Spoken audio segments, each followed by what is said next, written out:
আসসালামু আলাইকুম রহমতুল্লাহ। কেমন আছেন সবাই? আশা করি সবাই ভালো আছেন। আমি আলহামদুলিল্লাহ আল্লাহর রহমতে আপনাদের দোয়ায় অনেক অনেক ভালো এবং সুস্থ থেকে। আজকে যে ভিডিওটা নিয়ে আসছি সেটা হচ্ছে যে সার্কুলার ভিডিও, ডেলিগেট সার্কুলার। প্রথমেই সরি বলে নিচ্ছি এই কারণে যে 2 মাস আগে যে ডেলিগেট যাওয়ার পরিকল্পনা ছিল সেই পরিকল্পনাটা সফল করতে না পারার কারণে, বা সেই সময় আমি ভিডিও করেছিলাম, সেই সময় আমি দেশে ছিলাম, কিন্তু সেই ডেলিগেট তখন আর যায়নি।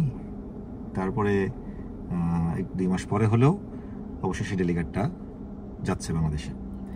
তবে এই যে মাঝখানে সময়টা নষ্ট হয়েছে বা সময়টা গেছে, এই সময়ের মধ্যে কিন্তু একটা কাজ হয়েছে, সেটা হচ্ছে যে আরও একটা বড় অ্যামাউন্ট ভিসা মানুষ পেয়েছে। গত জুলাই মাসের 23 তারিখে একটা বড় অঙ্কের ভিসা কিন্তু আমাদের শ্রদ্ধেয় কামাল ভাই আলানাস ওভারসিজের মাধ্যমে বের করেছেন। তো এই ভিসাগুলোকে ক্লিয়ার করার জন্যই মূলত এই ডেলিগেটটাকে পিছানো হয়েছিল। তো ডেলিগেট পিছানোটা কাজে এসেছে ওইসব ভাইদের জন্য যারা অনেক দিন যাবৎ ভিসার জন্য আবেদন করে বসেছিলেন, আর যারা ডেলিগেট নিয়ে আশাবাদী ছিলেন তাদের জন্য বিষয়টা একটু হয়তো কষ্টের ছিল। একটু দেরি হলেও অবশেষে কিন্তু ডেলিগেট বাংলাদেশে যাচ্ছে এবং এবার 100% কনফার্ম। তো আজকের ভিডিওটা আমি একটু অন্যরকমভাবে শুরু করতে যাচ্ছি। সবসময় তো ডেলিগেট ভিডিও মানে হচ্ছে সুখবর সুখবর সুখবর যে নিয়ে যাচ্ছি, হ্যাঁ, এক একজনের এক এক ধরনের স্টাইল। কিছু কিছু এজেন্সি, কিছু কিছু এজেন্ট তো এমনভাবে প্রচারণা করে যে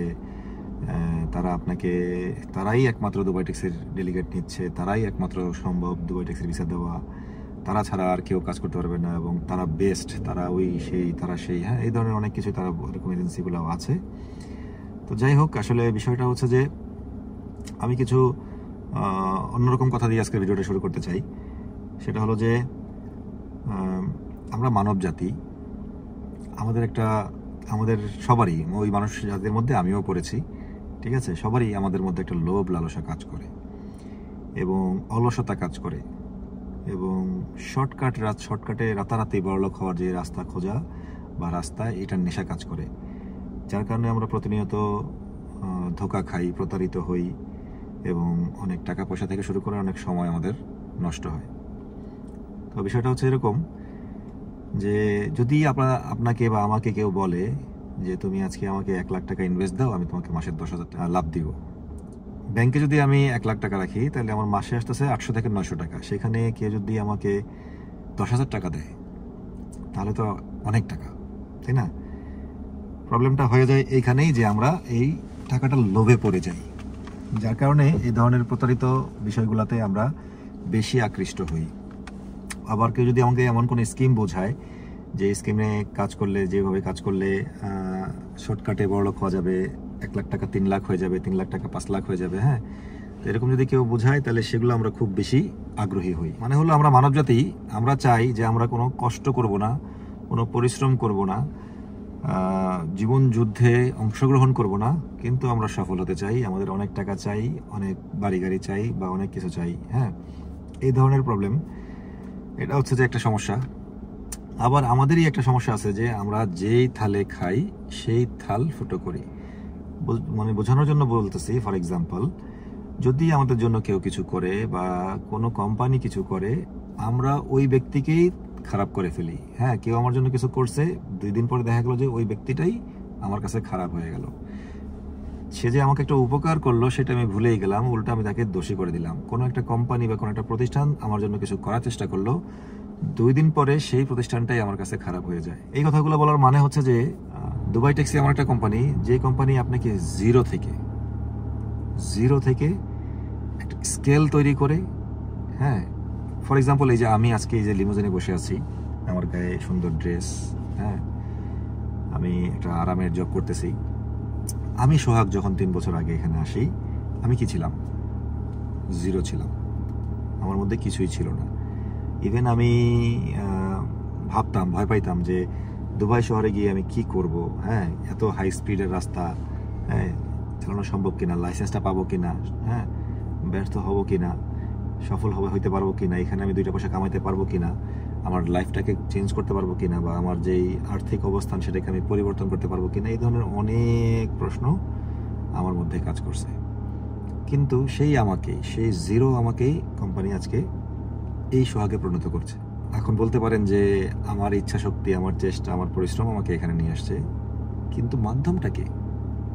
মাধ্যমটা হচ্ছে দুবাই ট্যাক্সি, তাই না? আজকে এই দুবাই ট্যাক্সিতে না এসে আমি যদি একটা অন্য কোম্পানিতে আসতাম তাহলে হয়তো আমার অবস্থান এখানে আসতো না, তাই না? আজকে আমি যদি দুবাই ট্যাক্সিতে না এসে অন্য একটা কোম্পানিতে আসতাম তাহলে হয়তো আমার হাত ধরে যে এই যে গত 3 বছরে প্রায় 200-300 মানুষ আসছে তারা আসতে পারতো না, তাদের কর্মসংস্থান হইতো না। প্রবলেম হচ্ছে যে ভাই, আমি প্রায় আমার ভিডিওতে বলি যে কারা প্রবাসে আসবেন বা দুবাই ট্যাক্সিতে আসবেন, কারা আসবেন না, হ্যাঁ। এবং যা আসার আগে এখানকার যেই বিস্তারিত বাংলাদেশ থেকে খরচ, এখানকার খরচ এবং টোটাল কত টাকা আপনি দেনা হবেন, কতটুকু সময় লাগবে, কি কি রিস্ক আছে, কি কি সুবিধা আছে, কি কি অসুবিধা আছে, এগুলো জানবেন। এবং প্রপার চ্যানেলের মাধ্যমে একটা সঠিক এজেন্সি এবং একজন ভালো এজেন্টের হাত ধরে আসবেন, যে এজেন্ট আপনাকে এখানে সাপোর্ট দিতে পারবে, যে এজেন্ট আপনার এইখানে পাশে থাকবে, যে এজেন্ট আপনাকে হাতে ধরে কাজটা শিখাইতে পারবে, যে এজেন্ট আপনার একটা বিপদে আপদে আপনার পাশে দাঁড়াইতে পারবে। তো এই বিষয়গুলো খুবই বেশি ইম্পর্টেন্ট। কিন্তু দুঃখের বিষয় হচ্ছে যে এখন পর্যন্ত একটা বড় সংখ্যার লোকজন ইউটিউবে হয়তোবা আসে না, হয়তোবা রিসার্চ করার প্রয়োজন মনে করে না, হয়তোবা একটা ভিডিও দেখার প্রয়োজন মনে করে না। এখনও 100-তে একটা ভালো সংখ্যার পরিমাণ লোক আর কি, হয়তো 100-তে 20-30 জন বা 10 জন 20 জন এরকম বের হয়ে যাচ্ছে যারা প্রতারিত হয়ে আসতেছে, যারা জানেই না যে সে কোন এজেন্সির মাধ্যমে আসছে, কোন এজেন্টের মাধ্যমে আসছে এবং অ্যাকচুয়ালি কত টাকা লাগে। এবং এখানে আজ দুবাইতে বাংলাদেশ পার্টে কত টাকা লাগে, দুবাইতে আসার পরে কত টাকা লাগে, আমি মোট কত টাকা ঋণী হব, আমার কত টাকা টোটাল খরচ হইল, কত টাকা টোটাল খরচ হবে, এই যে একটা ক্যালকুলেশন, এই যে একটা জানার দরকার, এই বিষয়গুলা এখন পর্যন্ত একটা ভালো সংখ্যার অ্যামাউন্টের লোকজন জানেন না অথবা জানার প্রয়োজন মনে করেন না। এখনও কিছু জেলা ভিত্তিক, অঞ্চল ভিত্তিক, গ্রাম ভিত্তিক এজেন্ট আছে যারা আপনাকে এজেন্সিটাই চিনাচ্ছে না, এজেন্সি চিনাচ্ছে না, এজেন্ট চিনাচ্ছে না, কিছু বলতেছে না, আপনার ঘরের মধ্যে নিয়ে নিয়ে আপনাকে সব কিছু দিচ্ছে। ইভেন আপনাকে বিমানে ওঠার আগ পর্যন্ত আপনাকে বুঝতে দিচ্ছে না যে আপনাকে সে কি করছে। এখন পর্যন্ত এমন লোক আসে যার এখানে আসার মতো কোনো ধরনের কোনো যোগ্যতাই নেই। যেমন ধরেন পড়াশোনাটা ইম্পর্টেন্ট, বারবার আমরা বলি যে পড়াশোনা পড়াশোনা পড়াশোনা। কিছুদিন আগে আমি একটা ভাইয়ের ভিডিও দেখলাম, ক্যাম্পে বসে ভিডিওটা করছে, যে সে জানেই না, সে একটা এজেন্সির মাধ্যমে আসছে, এজেন্সির নামটা না বললাম, এজেন্সিতে তাকে কোনো না কোনো এজেন্ট পাঠাইছে বা নিয়ে গেছে, হ্যাঁ। কিন্তু আমার এখানে একটা কথা ছিল, এখানে যদি আমি সুযোগ পাইতাম তাহলে আমি ওই এজেন্সিটাকে প্রশ্নটা করতাম, এই লোকটা না হয় আপনার কাছে আসে নাই, ওনার এজেন্ট তো আসছে, ঠিক আছে। ওনার এজেন্টকে আপনার বোঝানো উচিত ছিল, দায়িত্ব কর্তব্য ছিল যে ভাই আপনি যাকে দিচ্ছেন তার কি এই যে যোগ্যতাটা, তার যে ইংলিশের সেন্সটা, তার পড়াশোনাটা কি আছে, তার আপনার একটা এসএসসি সার্টিফিকেট নেওয়া দরকার ছিল, যাই হোক আপনি নেন নাই। এখন ক্যান্ডিডেটকে যখন আপনি ফাইনালি হাতের কাছে পাইলেন, বা শুরু ভিসা যখন আপনার অ্যাপ্লাই করার সময় পাইলেন, মেডিকেল করার সময় পাইলেন, তখনও তো আপনার একটা দায়িত্ব কর্তব্য ছিল লোকটাকে যাচাই বাছাই করে নেওয়া, যে তার মধ্যে ইংলিশ কতটুকু আছে, তার মধ্যে এইখানে আইসা এই পরীক্ষাগুলো পাশ করার মতো, বা এই যে একটা বড় নদী, এই নদীটা পার হওয়ার মতো ওই পরিমাণ ক্যাপাবিলিটি আছে কিনা, ওই পটেনশিয়ালটা তার মধ্যে আছে কিনা, কিছুই আপনি জিজ্ঞাসা করলেন না, কিছুই যাচাই বাছাই করলেন না। আপনি জাস্ট তাকে ফ্লাইট ভিসা দিয়ে দিলেন, পাঠিয়ে দিলেন দুবাই শহরে, হ্যাঁ। একটা মূর্খ মানুষ যে কখনো ইংলিশই পড়ে নাই, হ্যাঁ, যে কম্পিউটার কি, যে মাউস কি, সে সেটাই জানে না, এমন একটা লোককে আপনি এখানে পাঠিয়ে দিলেন শুধুমাত্র কয়েকটা টাকা লাভের জন্য। এই লোকটা যে এখানে এসে ব্যর্থ হইল, এই লোকটা যে এখানে এসে ফিরে যাচ্ছে, এই লোকটা যে আসার জন্য এতগুলো টাকা নষ্ট করছে এবং এখন যাইতে অনেকগুলো টাকা নষ্ট হবে, এবং ওভারঅল তার যে এতগুলো টাকা লস হবে, এতগুলো সময় নষ্ট হবে, এটা দায়ভার আমি কাকে দিব? আমাদের এই কোম্পানিতে আমাদের এই পরিচিত এক ড্রাইভার একটা কাস্টমারকে নিয়ে অনেক অনেক মানে ধরেন 10 কিলো রাস্তাকে সে 30 কিলো করে নিয়ে তাকে নামাইছে, ঘুরে নতুন মানুষ পাইছে। তো ওই কাস্টমার যখন কোম্পানিতে কমপ্লেন করছে, তখন কোম্পানি তাকে ডাকাইছে, কোম্পানি তাকে বলছে যে ওই লোকটা না হয় নতুন, সে ট্যুরিস্ট, সে চিনে না, তোমার বয়স আজকে 1 বছর, তুমি কি চিনো না এখান থেকে কিভাবে যাইতে হয়, কত কিলোর রাস্তা হয়, সো তুমি কেন তাকে ঘুরাইছো?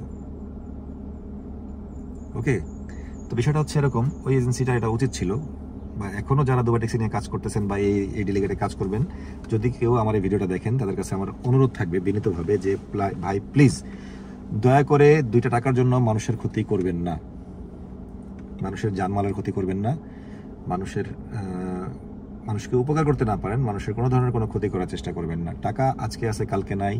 আপনার কপালে থাকলে, আপনি সৎ থাকলে, আপনি পরিশ্রমী হলে, আপনি চেষ্টা করলে টাকা আপনার এখান থেকে না হোক ওইখান থেকে না হোক ওইখান থেকে আসবেই। কিন্তু সামান্য কিছু টাকার জন্য একটা মানুষের জীবন নষ্ট করবেন না। এটা আমার দুবাই ট্যাক্সি নিয়ে কাজ করা যত এজেন্সি আছে সকলের কাছে হাত জোর করে বিনীত অনুরোধ। আমি যে এত বড় বড় ভিডিও করি, এত কিছু বুঝাই, এত করে ভালো করে জানাই, ডিটেলস বলি, এখানকার যে সমস্যাটা বলি, হ্যাঁ, ইভেন আমি একবার একটা ভিডিওতে এটাও বলছি যে বাংলাদেশে একটা রিক্সাওয়ালার সম্মান আছে হয়তোবা, কিন্তু দুবাই শহরে একটা ট্যাক্সি ড্রাইভারের সেই সম্মানটা নাই। একটা বাংলাদেশে একটা রিক্সাওয়ালা যে পরিমাণ পরিশ্রম করে, এখানে তার থেকেও বেশি পরিশ্রম করতে হয় যদি আপনি আপনার কাঙ্ক্ষিত লক্ষ্য মানে 1 থেকে 1.5 লক্ষ টাকা স্যালারি পৌঁছতে চান। তাহলে তার মানে হচ্ছে যে আপনি যদি আরামপ্রিয় লোক হন, আপনি যদি অলস লোক হন, আপনি যদি এমন ব্যক্তি হন যে ব্যক্তি কষ্ট পাইলে ভাঙা পড়ে, যে ব্যক্তি প্রবলেম দেখলে পালায়া যায়, যে ব্যক্তি কখনো পানিটা ঢাইলা খায় নাই, যে ব্যক্তিটা আরামপ্রিয়, পরিশ্রমী না এবং যার প্রয়োজন নাই, যার পিছুটান নাই, এই ধরনের লোক এখানে আসবেন না। এখানে কেন, প্রবাসেই আসবেন না ভাই। আপনার জন্য প্রবাস হারাম। আপনি যদি অলস হন, আপনি যদি পানিটা ঢেলা খাইতে না পারেন, আপনার যদি পরিশ্রম করতে ভয় লাগে, আপনি যদি চ্যালেঞ্জ না নিতে পারেন, আপনি যদি কষ্ট সহ্য করতে না পারেন, আপনি খায়া না খায় থাকতে পারেন, না থাকতে পারেন, আপনি রান্না করে না খাইতে পারেন, আপনি লোহার খাটে 3 জন 8 10 জন 15 জন 20 জনের সাথে ঘুমাইতে না পারেন, আপনি যদি উরুষের কামড় খাইতে না পারেন, আপনি যদি এই তপ্ত রোদে পুড়তে না পারেন, বৃষ্টিতে ভিজতে না পারেন, হ্যাঁ, এবং আপনার যদি প্রয়োজন না থাকে, আপনার যদি অভাব না থাকে, হ্যাঁ, তাহলে আপনি দুবাই ট্যাক্সি বলেন, প্রবাসেও আপনি আসবেন না। আপনি দেশে আছেন, খাইয়া আছেন, না খাইয়া আছেন, ভালো আছেন, মন্দ আছেন, ভাই হাজার গুণে ভালো আছেন, আপনি এই মানুষটা দয়া করে দুবাই শহরে আসবেন না। দুবাই ট্যাক্সি কোনো কোম্পানিতে আসবেন না। হবে কি, আপনি আসার পরে আপনি কি করবেন, এই কোম্পানির নামে গালাগালি শুরু করবেন, এই কোম্পানি খারাপ, কোম্পানির ওই সমস্যা, সেই সমস্যা। আচ্ছা, কোম্পানির সমস্যা আছে, আমি ভিডিওতে এটাও বলছি যে ভাই অবশ্যই আছে, এটা একটা বড় সরকারি কোম্পানি, পৃথিবীর সমস্ত সরকারি কোম্পানিতে সমস্যা আছে, আমাদের এটাতেও আছে, হয়তো আমাদের এটাতে আরো বেশি আছে। আমি ওপেনলি বলতেছি যে এটাতে অনেক সমস্যা আছে। কিন্তু এই যে কোম্পানিটা আপনাকে একটা সুযোগ দিল, আপনাকে তৈরি করলো জিরো থেকে আজকে এই পর্যন্ত একজন taxi driver, RTA certified, RTA পারমিটধারী একটা ট্যাক্সি ড্রাইভার আপনাকে এখানে তৈরি করে রাস্তায় কোটি টাকা দামের একটা গাড়ি দিয়ে ছাড়লো, কে দিবে আপনাকে বলেন? আসেন দুবাই শহরে, আপনাকে আমি ঘুরাই দেখাবো যে দুবাই শহরে আপনার জন্য এই কাজটা কে করবে, কোন কোম্পানিটা করবে? কেউ করবে না। এমন একটা কোম্পানি খুঁজে পাবেন না যারা আপনাকে এইভাবে জিরো থেকে এই জায়গা পর্যন্ত তৈরি করে দিবে। এখন আপনাকে ট্রেনিং দিল, অস্ত্র দিল, সবকিছু দেওয়ার পরে আপনাকে রাস্তায় ছাড়ার পর বা যুদ্ধের ময়দানে ছাড়ার পরে আপনি যুদ্ধ করতে না পারেন, আপনি যদি ব্যর্থ হন, ভয় পান, পালায় থাকেন, ঠিক আছে, পালায়া যান, তাহলে এটা কি এই যে ট্রেনিং দিল এই যে কোম্পানিটা, এটার দোষ? আপনি যদি আপনাদের কিছু মানুষের কমেন্টে আমার কাছে এমন মনে হয় যে কোম্পানির থেকে খারাপ আর কেউ নাই, কোম্পানি আপনাকে এই করতেছে সেই করতেছে। কোম্পানির মধ্যে প্রবলেম আছে ভাই, এই প্রবলেমের মধ্যে যদি হাজারো ড্রাইভার ভালো করতে পারে, হাজার ড্রাইভার 22 বছর 25 বছর 20 বছর 15 বছর 14 বছর 10 বছর অভাব নাই ভাই, লাখ টাকা কামাই নিছে, বাড়ি গাড়ি সবকিছু করছে, জমি জমা সবকিছু করছে, এখনো করতেছে, তো অভাব নাই ভাই। তারা যদি পারে, তারা যদি এই কোম্পানিতে থাইকা পারে, তারা যদি একই দুবাই শহরে থাইকা পারে, তারা যদি একই ট্যাক্সি, এই গাড়িটাও তারা চালায়, আমাকেও এই গাড়িটাই চালাতে দেওয়া হয়েছে, আর তারাও দুবাই শহরেই চালায়, আমাকেও দুবাই শহরেই দেওয়া হয়েছে, আমাকে কোনো গ্রামগঞ্জে পাঠানো হয় নাই। তো এই লোকগুলো যদি পারে, তাহলে আমি কেন পারবো না? যদি কোম্পানিটা এতই খারাপ হয়ে থাকতো, তাহলে কোম্পানিতে এত ড্রাইভার থাকতো না, এত বছর ধরে থাকতো না। হ্যাঁ, এই কোম্পানি এত সমস্যা থাকলে অবশ্যই অনেক আগেই এই কোম্পানিটা বিলুপ্ত হয়ে যেতে বাধ্য হইতো, বন্ধ হইতে বাধ্য হইতো, যদি তার খারাপের পরিমাণটা এত বেশি হইতো। খারাপই তার মধ্যে আছে, অবশ্যই আছে, কিন্তু ভালোও আছে। আপনাকে যেটা করতে হবে, আপনাকে ভালোটাকে বেছে নিতে হবে, আপনাকে পরিশ্রম করে কামায় নিতে হবে, আপনাকে একটা অপরচুনিটি দেওয়া হয়েছে, সেইটাকে কাজে লাগাইতে হবে। আপনি বাংলাদেশে 1 থেকে 1.5 লাখ টাকা স্যালারির জন্য আপনার কি পরিমাণ পড়াশোনা, কি পরিমাণ সার্টিফাইড, কি পরিমাণ ডাক্তার ইঞ্জিনিয়ার হওয়া ছাড়া এরকম 1 লাখ টাকা 1.5 লাখ টাকা স্যালারি পাওয়া যায় না। আর একটা ডাক্তার ইঞ্জিনিয়ার তৈরি করতে কত কোটি টাকা খরচ হয়, সেটা যারা তৈরি করে তাদের কাছে জিজ্ঞাসা করে দেখবেন। আপনি এখানে আসবেন, এখানে এসে একটা ডাক্তার ইঞ্জিনিয়ারের মতো টাকা কামাবেন, আপনাকে ইনভেস্ট করতে হবে নিশ্চয়ই, আপনাকে খরচ করতে হবে নিশ্চয়ই, এবং 2 ধরনের ইনভেস্ট করতে হবে। একটা হচ্ছে আর্থিক ইনভেস্ট, একটা হচ্ছে মানসিক ইনভেস্ট, পারিশ্রমিক ইনভেস্ট। ওকে, হ্যাঁ, এখানে আসতে গেলে অনেকগুলো টাকা খরচ হয়, ওকে, এটা নিয়েও একটা জটিলতা আছে। এই যে বাংলাদেশ থেকে আসতে অনেকগুলো টাকা খরচ হয়, অনেকে দেখবেন কমেন্ট করে সরকারি চার্জ এত সে এত, তাহলে এখানে এত টাকা লাগতেছে কেন, এজেন্সিগুলো মানুষকে ঠকাচ্ছে কেন, এতগুলো টাকা নিচ্ছে কেন? ভাই, এটা বাংলাদেশের কোন জায়গায় টেবিলের নিচের টাকা লাগে না বলেন? একটা সামান্য ছোট্ট একটা কাগজ পাস করতে কয় জায়গায় টাকা দেওয়া লাগে না? আপনি যদি বাংলাদেশের নাগরিক হয়ে থাকেন, এটা আপনার জানার কথা।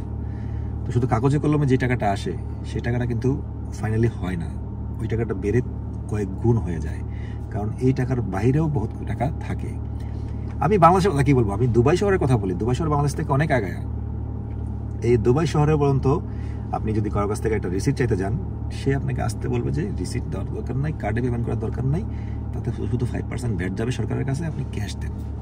প্রতার কসম, এখানে দোকানপাট ব্যবসা বাণিজ্যতে ইভেন গোল্ড কিনতে গেলেও, গোল্ডের মতো একটা ট্রানজ্যাকশন করতে গেলেও তারা বলে যে no need to pay by card, use cash. তাহলে তোমার 5% ভ্যাট লাগবে না, ওরা সরকারকে ভ্যাট ফাঁকি দিবে, আর আমার 5% টাকা কম লাগবে। তো এমন একটা দেশেও যদি এই প্রবলেমটা থেকে থাকে ভাই, তাহলে আমার দেশে কেন নাই?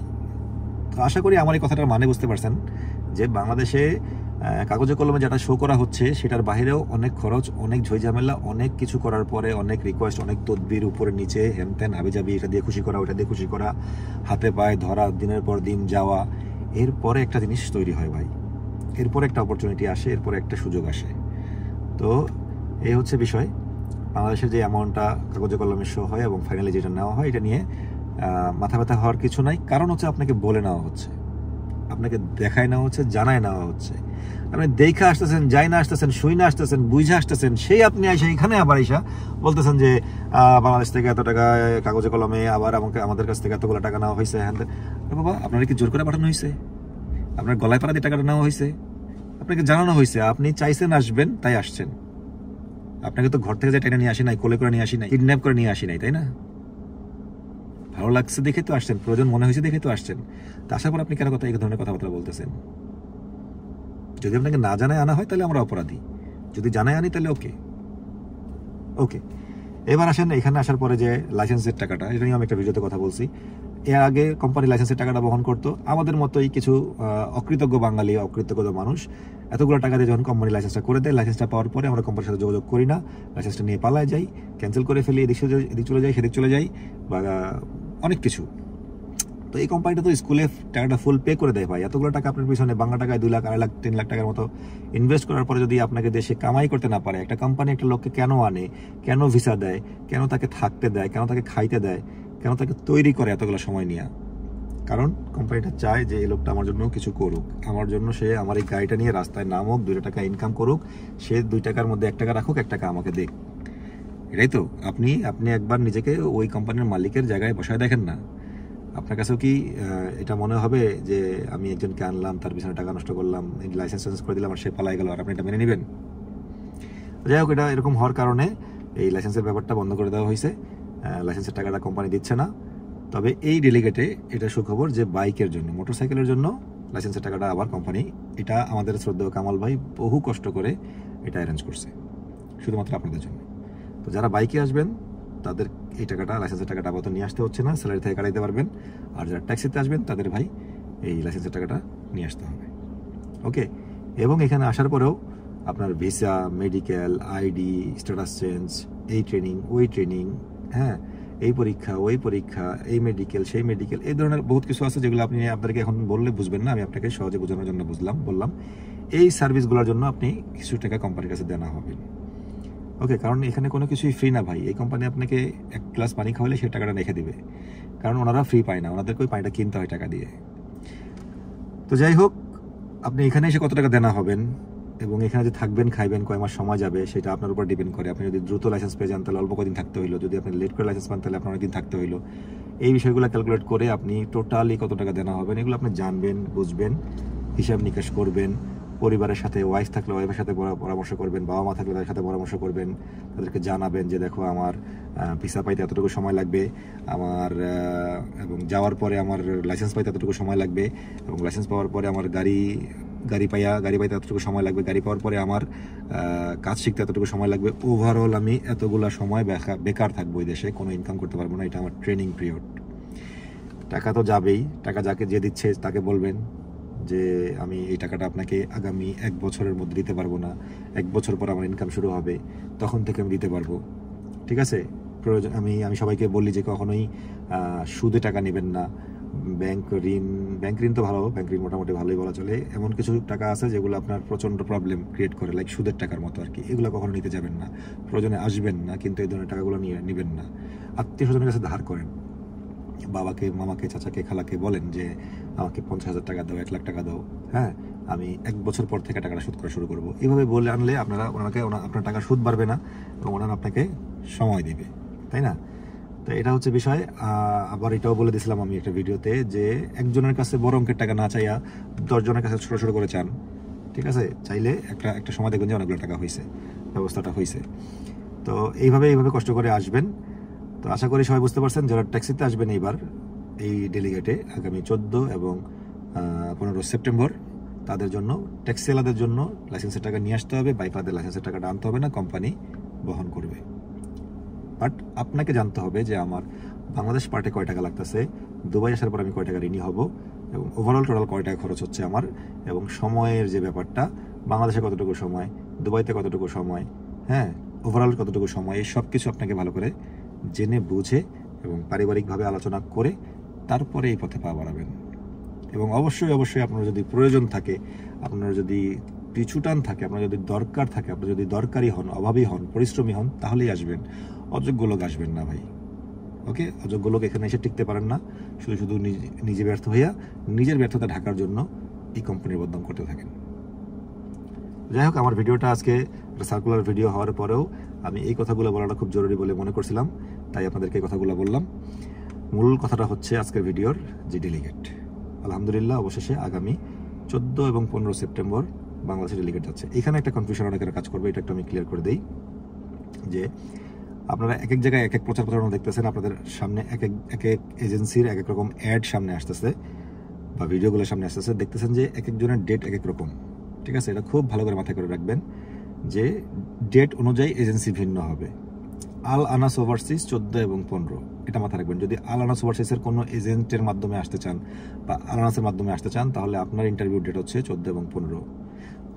আমার যেই ডেলি ক্যান্ডিডেটগুলো আছেন বা আমার মাধ্যমে যারা আসবেন, তাদের ইন্টারভিউ ডেট হচ্ছে 14 থেকে 15, 14 এবং 15। এছাড়া অন্য ডেটের যে ইন্টারভিউগুলো আছে সেগুলো অন্য এজেন্সিতে যাবে। মনে রাখবেন, দেখা গেলো যে আপনি আমার কথা শুনে, আমার ভিডিও দেখে, আমাকে ভালোবেসে, হ্যাঁ ডেটটা খেয়াল না করার কারণে একটা ভুল ডেটে গিয়ে আরেকটা এজেন্সির কাছে পড়ে গেছেন। ঠিক আছে? তো এটা যেন না হয়, ডেট অনুযায়ী কোন এজেন্সির ইন্টারভিউ কবে, এটা জেনে শুনে বুঝে তারপর ইন্টারভিউতে আসবেন। ইনশাল্লাহ আগামী 14 এবং 15 তারিখে ইন্টারভিউ। আমি তো ছুটি থেকে মাত্র আসলাম, তার কারণে এবার আমার হাতে থাকা হচ্ছে না। আমার বাবা থাকবেন এখানে এবং একটা টিম থাকবে এখানে, আপনাদেরকে সব ধরনের সার্বিক সহযোগিতা করবে। আমার বাবার সাথে যোগাযোগ করার জন্য স্ক্রিনে নাম্বার দেওয়া থাকবে এবং আমার ছোট ভাইয়ের নাম্বারটা দেওয়া থাকবে। যদি আমার বাবাকে কোনো কারণে না পান, সে যদি ফোন ধরতে না পারে, ব্যস্ত থাকে, তাহলে এই সাইডে যে আমার ছোট ভাইয়ের নাম্বারটা আছে, এই ছোট ভাইয়ের নাম্বারটাতে যোগাযোগ করে তার কাছ থেকে তথ্য নিতে পারবেন। ইন্টারভিউ দেওয়ার জন্য আমি এখন বলি যে 3টা ক্যাটাগরিতে এবার লোক নেওয়া হচ্ছে। প্রথমটা হচ্ছে ট্যাক্সি ড্রাইভার, দ্বিতীয়টা হচ্ছে বাইক রাইডার, তৃতীয়টা হচ্ছে ভ্যালেট পার্কিং। ওকে? ট্যাক্সি ড্রাইভারের বয়স হতে হবে 23 থেকে 49, বাইক রাইডারের বয়স হতে হবে 21 থেকে 49, ভ্যালেট পার্কিংয়ের ড্রাইভারের বয়স হতে হবে 23 থেকে 49। ভ্যালেট পার্কিং এবং ট্যাক্সি ড্রাইভার দুইটা সেম জিনিস। ওকে? শুধু কাজটা ভিন্ন, এছাড়া ভিসা সেম, লাইসেন্স সেম, খরচ সেম। ওকে? আর বাইক রাইডারদের বয়সটা একটু কম হলে চলবে, 21 থেকে। এবং ট্যাক্সি এবং ভ্যালেট পার্কিং এই দুইটার জন্য পড়াশোনা মাস্ট, কোনো বিকল্প নাই। ইংলিশ আপনাকে রিডিং পরে এটার মানে বুঝতে হবে। এইটুকু যদি আপনার মধ্যে না পারেন, তাহলে ভাই দয়া করে আপনি দুবাই ট্যাক্সিতে বা ভ্যালেট পার্কিংয়ে আসবেন না। এবার বাইক রাইডারদের পরীক্ষা মাত্র একটা, ট্যাক্সি ড্রাইভারদের পরীক্ষা 4টা। বাইক রাইডারদের পরীক্ষা একটা। বাইক রাইডাররা একটু কম পড়াশোনা হইলেও যদি মোটামুটি ইংলিশটা ধরতে পারেন, তাও আপনি হয়তো কষ্টে মষ্টে একবারের জায়গায় 5বার চেষ্টা নিয়ে হলেও এই পরীক্ষাটা পাশ করে ফেলতে পারবেন, যেহেতু মাত্র একটা পরীক্ষা। কিন্তু ট্যাক্সি ড্রাইভারদের ভাই 4টা পরীক্ষা, সাবধান। ভুলেও কিন্তু এই পথে পা বাড়াবেন না যদি আপনার মধ্যে ইংলিশ না থাকে। ঠিক আছে ভাই? আপনি ইংলিশ না থাকলে এখানে ব্যর্থ হইতে বাধ্য। তাই ইংলিশ না জানা লোকজন এখানে আসবেন না। ওকে? তাহলে আমাদের এজেন্সি আল আনাস ওভারসিজ RL 2735, আমাদের ইন্টারভিউ আগামী 14 এবং 15 September BKTTC, Bangladesh Korean technical training institute. এটা হচ্ছে গাবতলী টেকনিক্যালের মোড়, গাবতলী একটু পরে টেকনিক্যালের মোড়, তারপরে শ্যামলী। এই যে টেকনিক্যালের মোড়ের মধ্যেই BKTTC। ওকে, এখানে যদি আমার মাধ্যমে আসতে চান তাহলে আগামী 14 এবং 15 তারিখ সকালবেলা আমার স্ক্রিনে দেওয়া নাম্বারে আমার বাবার সাথে যোগাযোগ করে আপনারা ফাইল পাঠিয়ে দিতে পারেন, অথবা ইন্টারভিউর দিন সরাসরি ফাইলগুলো প্রিন্ট করে নিতে পারেন। ফাইলগুলো কী কী? আবার এখানে ফাইল বলতে কী বোঝানো হচ্ছে? ফাইল হচ্ছে যে প্রথমত একটা সিভি, এক পাতার সিম্পল নর্মাল একটা সিভি। অনেকে আবার এই সিভি নিয়ে প্রশ্ন করেন, ফোন করেন, এই করেন, সে করেন, ভাই সিভিটা কেমন মানে একটা স্যাম্পল দেন। আরে বাবা, একটা টাইপিং সেন্টারে গিয়ে মানে একটা কম্পিউটারের দোকানে গিয়ে বলেন যে ভাইয়া আমাকে একটা সিম্পল এক পাতার সিভি করে দেন। ওকে, আপনার ড্রাইভিং লাইসেন্সটা বাই করবেন, বলবেন যে আমার এই ড্রাইভিং লাইসেন্সের অভিজ্ঞতা অনুযায়ী একটু অভিজ্ঞতা দিয়ে দেন, এবং পড়াশোনা সার্টিফিকেটের ব্যাপারটা পড়াশোনা অনুযায়ী ওইভাবে দিয়ে দেন। সিম্পল একটা এক পাতার একটা সিভি বানিয়ে নেবেন। আপনার পাসপোর্টটা স্ক্যান করাবেন, মোবাইল থেকে ছবি তুলবেন না, স্ক্যান করিয়ে PDF বের করবেন। আপনার বাংলাদেশের ড্রাইভিং লাইসেন্সটা স্ক্যান করে PDF বের করবেন, এবং বাংলাদেশের ভোটার আইডি কার্ড লাগবে না, সার্টিফিকেট, স্কুল সার্টিফিকেটটা স্ক্যান করে PDF বের করে দেবেন। এই 4টা জিনিস: 1 পাসপোর্ট কপি, 2 CV, পড়াশোনা সার্টিফিকেট, আর হচ্ছে ড্রাইভিং লাইসেন্সের কপি, আর হচ্ছে সাদা ব্যাকগ্রাউন্ডের কিছু ছবি। এই 4-5 কপি হইলে বা 10 কপি হইলে হবে। এগুলোই হচ্ছে আপনার ফাইল। এগুলো আপনি আগেও পাঠিয়ে দিতে পারেন, অথবা ইন্টারভিউর দিন সকালে সাথে করে নিয়ে যেতে পারেন। ওইখানে আমাদের টিম থাকবে, তারা আপনারা ওইটাকে টপশিট করে দেবে, সিরিয়াল দিয়ে দেবে। আর যদি আপনি আগে পাঠাতে পারেন তাহলে এটা আপনার জন্য সিরিয়ালটা আগে হয়ে যাবে। ওকে, তো যারা এই ভিডিওটা নতুন দেখতেছেন তাদের জন্য বলে দেই, ট্যাক্সিতে কোনো ধরনের কোনো বেতন নাই, কোনো বেসিক স্যালারি নাই, ট্যাক্সি সম্পূর্ণ কমিশন বেসড। ওকে, আপনি এখানে এখন 38% পর্যন্ত কমিশন করছে। যত পরিশ্রম করবেন তত আপনার স্যালারি বাড়বে। ওকে, আপনি যত নিজেকে ট্যাক্সি ড্রাইভার হিসেবে তৈরি করতে পারবেন তত আপনার স্যালারি বাড়বে। ওকে, কোনো পরিশ্রম নাই, আপনার স্যালারি হবে না। এবার আসেন বাইক রাইডারদের ব্যাপারে। বাইক রাইডাররাও সেম, বাইক রাইডারদের কোনো বেসিক স্যালারি এখানে নাই। প্রতি ডেলিভারি 7.5 টাকা করে হিসাবে আপনাকে কাজ করতে হবে, কমিশন বেসড। আপনি যদি এখন দিনে 100 টাকা, 150 টাকা, 200 টাকা পর্যন্ত ছুঁতে পারেন, সেটা আপনার। পরিশ্রম করে নেন, মাঠে থাকেন, কষ্ট করেন, কাজ করেন, টাকা কামান। ট্যাক্সি পরিশ্রম করেন, কষ্ট করেন, মাঠে থাকেন, টাকা কামান। ওকে, এটা করবেন, সেটা করবেন, এই জিনিস মাথায় ঢুকাবেন, ওই জিনিস মাথায় ঢুকাবেন, কাজে যাবেন না, ঘুরবেন ফিরবেন, আরাম করবেন, ঘুমায় থাকবেন, আপনাদের 1 টাকা স্যালারি আসবে না, উল্টা রোদ দেনা হয়ে থাকবেন। ওকে, সো কী কী যোগ্যতা লাগবে, কী কী ডকুমেন্টস লাগবে, কী কী কাজে এবার ডেলিগেট যাচ্ছে, সব কিছু আমি কিন্তু বলে দিলাম। ইনশাল্লাহ আপনারা যারা আগ্রহী আছেন, যারা আসতে চান, তারা আমার এই ভিডিওটা, প্রিভিয়াস ভিডিওগুলো দেখেন। ভালো মন্দ কোনো প্রশ্ন থাকলে আমাকে করেন, ক্লিয়ার হন। প্রয়োজনে আমাকে অল টাইম কল দেন, আমি সবসময় অ্যাক্টিভ থাকি। হ্যাঁ, আগে রাতে ডিউটি করতাম, এখন দিনে ডিউটি করি। এখন আরও বেশি আমাকে অ্যাক্টিভ পাবেন। ইমোতে আমার নাম্বার সবসময় খোলা আছে, সরাসরি ইমোতে কল দেন, যোগাযোগ করেন, জানেন, বুঝেন, বুঝে শুনে তারপরে। আমি বিশেষ করে, অন্য এজেন্সিগুলো এটা বলে না, আমি বিশেষ করে কাউকে কোনো কিছু লুকাই না। আপনাকে আমি A to Z বলি, প্রথমে সময়টা বলি, তারপরে টাকাটার কথা বলি, টোটাল টাকা পর্যন্ত বলি। হাইডেন মাইডেন কোনো টাকা আমি বলা বাকি রাখি না, সব টাকা টোটাল এত টাকা পড়বে ভাই আপনার, আপনি আসতে চাইলে আসেন, না আসতে পারলে বাদ দেন। আমার ডাইরেক্ট কথা, ঠিক আছে? আমি 2 টাকা লাভের জন্য, ভাই একটা লোকের বাংলাদেশ থেকে আনলে কয় টাকা লাভ হয়? 20,000 30,000 সর্বোচ্চ, ঠিক আছে? লাখ লাখ টাকার ব্যবসা না, দুবাই ট্যাক্সিতে লোক হয় না, লাখ লাখ টাকা পাওয়া যায় না। একটা লোকের থেকে যদি 1 লাখ টাকা লাভই হইতো ভাই, তাহলে তো বহুত টাকা, কোটিপতি হইতাম। গাড়ি, এরকম গাড়ি আমার থাকতো দুবাই শহরে, বাড়ি থাকতো তো 5-10টা, তাই না? যাই হোক, আমরা হচ্ছে সামান্য একটা এজেন্ট ভাই, আমাদের অত বেশি লাভ থাকে না। এই সামান্য লাভের জন্য আমরা কারো জীবন নষ্ট করতে রাজি না। সব কিছু বলবো, জানাবো, শোনাবো, সে যদি ভালো লাগে তার, সে আসবে, না লাগলে আসবে না। আমরা ওরকম এজেন্সির মতো কাজ করি না যারা ঘরে পড়তায় শত শত ক্যান্ডিডেট এখানে, অযোগ্য লোকজন হোক, যোগ্য লোকজন হোক, সব ঠেল্লা পাঠিয়ে দিতেছে, শুধু তাদের পকেটে টাকা ঢুকলেই হয়েছে। হ্যাঁ, আমরা ওরকম প্রচারণা করি না যে আমরাই একমাত্র, আমরাই অনেক কিছু, আমরাই শুধু ভিসা দিচ্ছি, আমরা এত লোকরে পাঠাইতেছি, এগুলো আমরা করি না ভাই। আমি সোহাগ কোয়ালিটি কাজ করার পছন্দ করি। আমার কথা হচ্ছে যে আমার ক্যান্ডিডেট 10টা হোক, 10টা কোয়ালিটিফুল হইতে হবে, এখানে গিয়ে টিকতে হবে। আমার এখানে আমার ক্যান্ডিডেট ব্যর্থ হওয়ার রেশিও খুবই কম, নাই বলবো না, আছে। যারা বুঝে না বুঝে আসে তাদের মধ্যে আছে কিছু, তবে 1-2% আমার। আর অনেক এজেন্সি দেখছি, তাদের ব্যর্থতার, তাদের অযোগ্য ক্যান্ডিডেটের রেশিওর হার অনেক বেশি, 10%, 20%, 30%। কারণ তারা হচ্ছে যে শুধু টাকার দিকে তাকায়, তারা মানবতার দিকে তাকায় না। তারা ওই মানুষটার যে ক্ষতি হবে, ওই মানুষটা এখানে এসে যে ব্যর্থ হবে, টাকা পয়সা সময় নষ্ট হবে, এটার দিকে তাকায় না। তারা শুধু তাকায় যে তাদের পকেটে টাকা ঢুকলো কিনা, এই লোকটাকে বিমানে উঠাই দিতে পারলেই তো টাকা। এবারও লোকটা ওইখানে দুবাই গিয়ে বাচ্চুক মরুক, কামাইতে পারুক না কামাইতে পারুক, ব্যর্থ হোক, তাতে আমার কাছে যায় আসে না। এই লোকটা যখন দেশে ফিরা যায় তখন ওইখানে তাকে জবাব দেওয়ার মতো সুন্দর মানে গুটি চালা থাকে যে আমি তোমারে টাকা নিছি পাঠানোর জন্য, পাঠাই দিছি, তুমি গেছো না দুবাই শহরে? হ্যাঁ গেছি। কোম্পানি পাইছো না? হ্যাঁ পাইছি। হ্যাঁ ভিসা পাইছো না? হ্যাঁ পাইছি। তো এখন যদি তুমি ব্যর্থ হও বাবা, আমার দোষ? এরকম কথা বললা আপনাকে কাটাই দিবে, আপনার আর টাকা পয়সা কিছু উদ্ধার করার সুযোগ থাকবে না। তাই অনুগ্রহ করে জেনে শুনে মেনে আসবেন। আমার এই ভিডিওটা যদি আপনি কেউ জানতে পারেন, আপনি যদি আসেন তো আপনার জন্য ভিডিওটা, আপনি যদি না আসেন, যদি জানতে পারেন যে কেউ আসতেছে, তাকে এই ভিডিওটা শেয়ার করবেন যে এই ভাইটার কথাটা শুনেন এবং ওনার সাথে কথা বলে আলোচনা করে জেনে শুনে বুঝে তারপরে যান। ঠিক আছে? তো ইনশাল্লাহ এই ভিডিওটা আজকে এই পর্যন্ত শেষ করতেছি। আশা করতেছি শীঘ্রই দেখা হবে নতুন ভিডিও নিয়ে, ইন্টারভিউ নিয়ে আরও কিছু ভিডিও থাকবে ইনশাল্লাহ খুব শীঘ্রই, কারণ সময় একদম কম। আপনারা যারা এখনও চিন্তাভাবনা করতেছেন দুবাই শহরে আসবেন, 2025 সালের প্রায় শেষের দিকে, এখন পর্যন্ত খুব ভালো অপরচুনিটি আছে, এখন পর্যন্ত খুব ভালো সুযোগ আছে। আগামী 2-4-5 বছর দুবাই ট্যাক্সিতে কাজ করতে পারবেন। 2025 সালেও দুবাই ট্যাক্সিতে আসাটা লাভবান একটা কাজ। ওকে, আপনারা দুবাইয়ে আসতে পারেন, দুবাই ট্যাক্সি বেছে নিতে পারেন যদি আপনি পরিশ্রমী, তারপরে লেগে থাকার মনোভাব নিয়ে যদি আসতে চান, আসতে পারেন। তো ইনশাল্লাহ আসেন, ইন্টারভিউ দেন। আল্লাহ যদি কবুল করে, আপনার রিজিক যদি দুবাই শহরে থেকে থাকে, তাহলে আল্লাহ আপনাকে কবুল করবে। আমরা হচ্ছি উসিলা মাত্র। বাংলাদেশ থেকে সামগ্রিক হেল্প করতেছেন আমার বাবা আবুল কাসেম সাহেব, আর এখানে আমি হেল্প করতেছি ইনশাল্লাহ। তো আছি আমি একমাত্র, মনে হয় আমার যা মনে হয় এখন পর্যন্ত আমি একমাত্র এজেন্ট যিনি দুবাইতে আছেন উপস্থিত। আর কোনো এজেন্সি বা কোনো এজেন্টের কোনো এজেন্ট এখানে নিজে উপস্থিত নাই।